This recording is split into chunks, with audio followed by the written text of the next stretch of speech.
በሸህሩ ረመዳን የሰፈራችን ላጤዎች ለማግባት ያላቸውን ጥድፊያ አቤት ጥድፊያ እንደውም እኔ ግራ ግብት ሲለኝ ይሄ ነገር ቁርአን የወረደበት ወር ነው ወይስ ሴቶች የወረዱበት ወር ነው ብዬ ጠይቃለሁ። እንደው ማግባቱስ ባልከፋ በተለይ ይሄ ረመዳን ላይ በተራዊህ ሰዓት ላውጣው ይሄ ጥንድ ሆነው ላውጣው ይሄ መዲናችንን ካፌዎች ላውጣው እንዴ ላውጣው ወይ ይሄ የሚያጥለቀልቁት ወጣቶች የሉም ላውጣ ምን ቀረ ሁሉም ወጥቷል። እነዚህን ካፌዎች ስታዩ ጾም የዋለ ወንድ ምን ያህል ትዳር እንደሚያስፈልገው ትረዳላችሁ። ለማንኛውም እነዚህ ለረመዳን ብቻ ረመዳን ሲደርስ ትዳርን የሚመኙ ወንዶችን እንድትለዩዋቸው 3 ዋና ምልክቶችን በመወደው ኡስታዜ ድምጽ እነግራችኋለሁ። አላማቱል ኡላ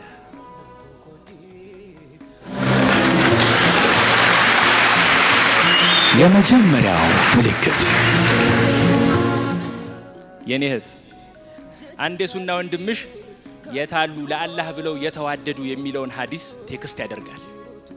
ይሄን ጊዜ አንቺ ሪአክት ካደረግሽ አስከትሎ ለአላህ ብዬ ነው መወድሽ ነገ በአርሽ ጥላ ስር አብረን ከመቆማችን በፊት ለምን አሁን በአንድ ጣሪያ ጥላ ስር በኒካህ አብረን አንቆም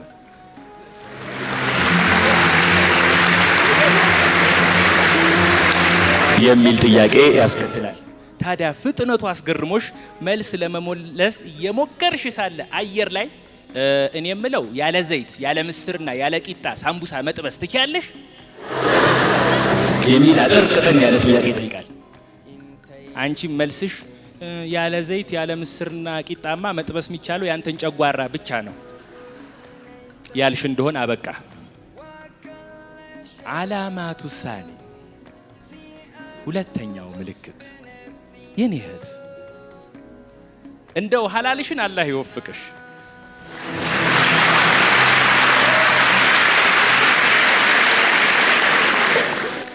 ነገር ግን አንዱ በቴክስት በአላህና በመጨረሻው ቀን ያመነ መልካም ይናገር አሊያም ዝም ይበል የሚለውን ሐዲስ ቁጣ ባዘለ ቃና ከጻፈልሽ በኋላ ወዲያው አስከትሎ በ1 ኪሎ ሽንኩርት 1 ወር የምትቆይ እንስት ከሆንሽ ሽማግሌ ልላክ ይልሻል።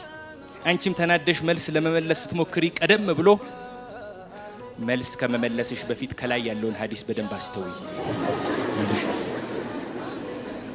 አላማቱ ሳሊስ ሶስተኛው ምልክት እንደው ትንሽ ጀማዓ ላይ ምናምን የምትንቀሳቀሺ ሚዲያ ቀመስ ከሆንሽ ደግሞ አመጣጡ ትንሽ ለየት ይላል።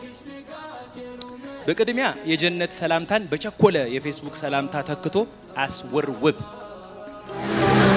ይልሻል። አንቺም ዋስወርውብ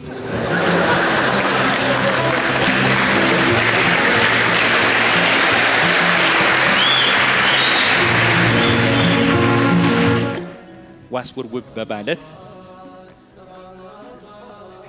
ስንት አጅር ነው የምናገኘው? ግን ግራ ነው የሚገባኝ። ትሽኮረመሚያለሽ። ከዚያም የሚለውን ጽሁፍ በ3 ነጥቦች በማስከተል ቴክስት ያደርግልሻል። ያው እያሰብኩ ነው ማወራው ለማለት። ትንሽ ዝም ካልሽ ሐሳብሽን ካገኘ በኋላ እኔ የምለው ጎጆዬ ፕሮግራም ላይ አይቼሻለሁ ልበል ይልሻል። አንቺ አብሽር አትበል። በዛ ላይ ፕሮግራሙ ለጎጆዬ ነው ብለሽ ስታርሚው ቀበል አድርጎ እኔም እኮ ማስብሽ ለጎጆዬ ነው ይልሻል።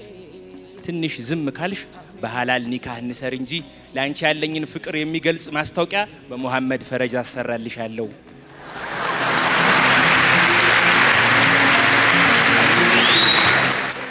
የሰርጋችን ቀን አሊ አሚንን መብሩክ አስብልልሻለሁ። ለፍቅር ህይወቴ ምርኩዜ መሆንሽን ለመግለጽ የምርኩዝ ቪቪአይፒ ትኬት ቀድሜ ቆርጥልሻለሁ። ኸሚስ ምሽት ላይ ሄጄ በስምሽ ሻሃችንን ዱዓ አስደርግልሻለሁ ብሎ ያለቃቅስብሻል። ሁኔታው አስገርመሽ የት ይሆን የሚሰራው ብለሽ ፕሮፋይሉን ገብተሽ ስታዩ የሚሰራው ኢሳት ቲቪ ውስጥ ነው። ምንም ፐርሰናል ነገር የለንም ከቲቪው።